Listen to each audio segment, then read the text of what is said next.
C'est très important de comprendre que le rôle de l'ADEME, c'est d'éclairer et parfois d'inspirer la décision publique. Ça, c'est le premier rôle. C'est-à-dire qu'on a 400 ingénieurs, 150 chercheurs qui vont travailler sur des méthodologies, des approches, des indicateurs, des expérimentations pour imaginer les solutions de demain et pour accompagner ceux qui expérimentent. Donc ça, c'est le premier rôle de l'ADEME.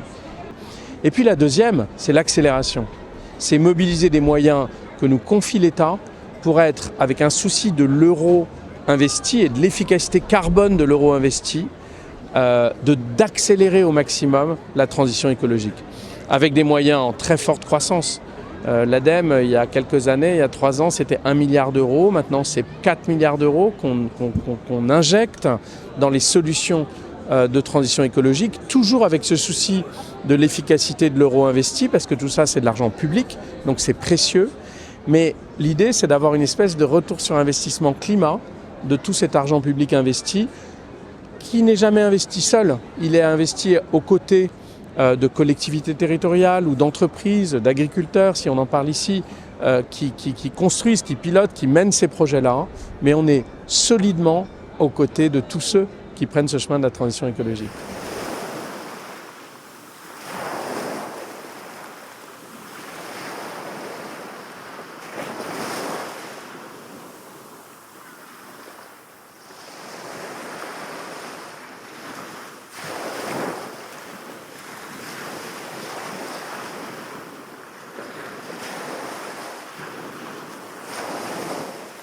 L'ADEME a un rôle pour sortir des postures idéologiques et essayer de travailler sur le concret de la transition écologique.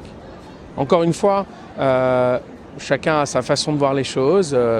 Vous avez des ONG qui portent des causes qu'il faut respecter parce que l'engagement associatif, ça permet de donner une impulsion. Dès lors que c'est dans le respect, c'est quelque chose qui est positif et qui permet de faire avancer les choses. Le monde agricole est au quotidien en contact avec la nature, elle l'exploite, elle travaille sur les terres et pour qu'elle puisse nourrir la population. Il ne faut pas oublier les vocations fondamentales. Et tout après une question d'équilibre.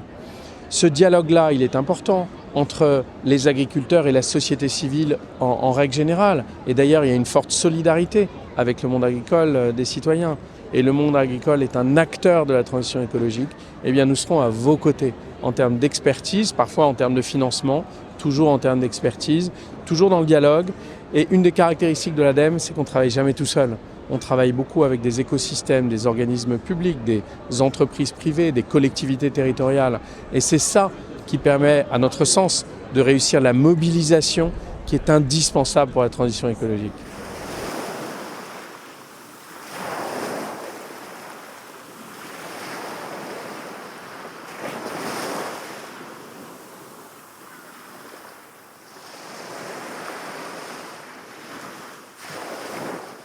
Les agricultrices et les agriculteurs sont des acteurs du quotidien de la transition écologique.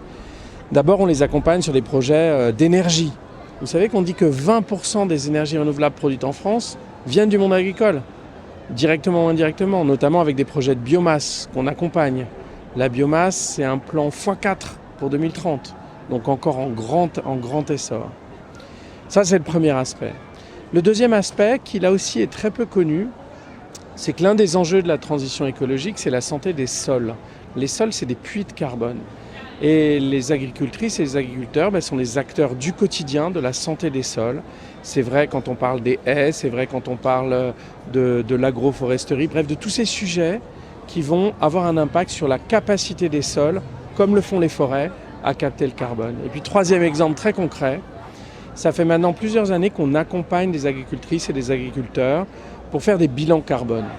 S'interroger sur comment agir sur son impact carbone, ça commence par comprendre son impact carbone. On aide les agriculteurs, les agricultrices, d'ailleurs à diversifier leurs revenus au passage, mais aussi à être acteurs de la transition écologique, en prenant l'ensemble de leurs déchets agricoles pour en faire de l'énergie, en prenant des flux de biomasse pour en faire de l'énergie, bref, pour vraiment transformer les projets qu'on peut transformer aux côtés du monde agricole.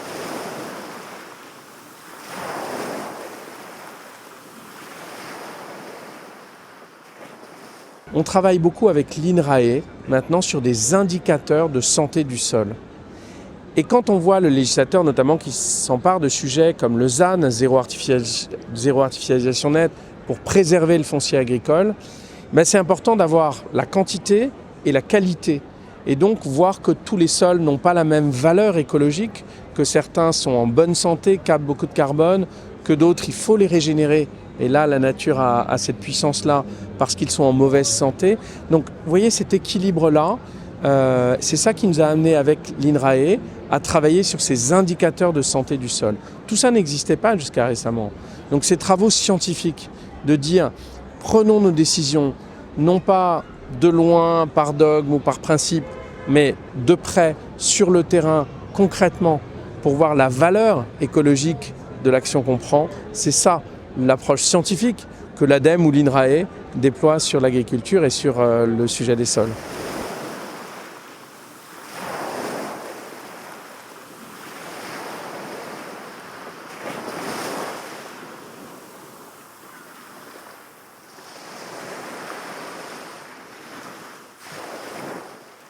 L'agrivoltaïsme, c'est un très bon exemple.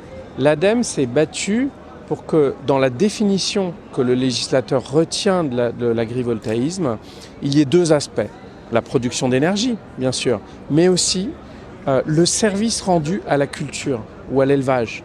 C'est-à-dire qu'il y a une valeur ajoutée à la fois en termes d'énergie produite, mais aussi un sens par rapport à la production agricole sur place.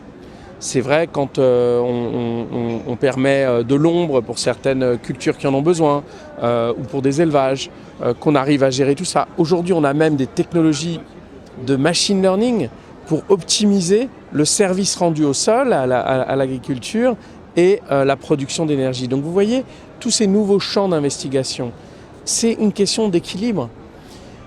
Une énergie renouvelable, ça a un impact. Ça peut avoir un impact sur la biodiversité. Donc il ne faut pas faire tout, n'importe où, n'importe comment.